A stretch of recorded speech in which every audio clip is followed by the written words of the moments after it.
सन 1828 में काशी वाराणसी में मणिकर्णिका नाम की एक बालिका का जन्म हुआ। उसके पिता का नाम मोरोपंत तांबे और माता का नाम भागीरथीबाई था। लोग प्यार से उसे मनु बुलाते थे। मनु बचपन से ही बहुत साहसी और चंचल थी। उसे तलवारबाजी, घुड़सवारी और तीरंदाजी का बहुत शौक था, जो उस समय की लड़कियों के लिए असामान्य माना जाता था। मनु का विवाह झांसी के राजा गंगाधर राव से हुआ और विवाह के बाद वह रानी लक्ष्मीबाई कहलाने लगी। कुछ समय बाद उनका एक पुत्र हुआ, पर दुर्भाग्य से वह बचपन में ही चल बसा। राजा गंगाधर राव ने एक दत्तक पुत्र दामोदर राव को गोद लिया, लेकिन शीघ्र ही राजा का भी निधन हो गया।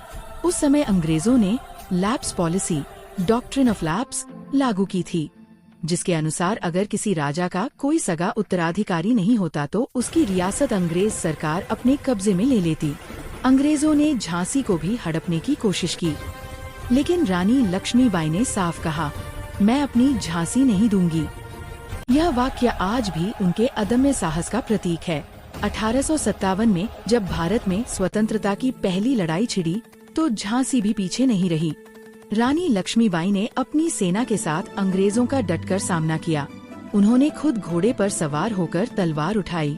उनके साथ वीर सैनिक जैसे टंटिया टोपे और झलकारी बाई भी थे।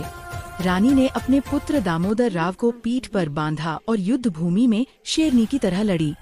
18 जून 1858 को ग्वालियर के पास कोटा की सराय में रानी लक्ष्मीबाई ने अंतिम सांस ली। मरते दम तक उन्होंने अंग्रेजों के आगे सिर नहीं झुकाया।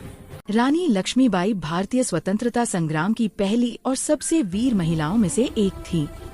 उनकी बहादुरी, देशभक्ति और दृढ़ निश्चय आज भी हर भारतीय के दिल में जोश भर देता है।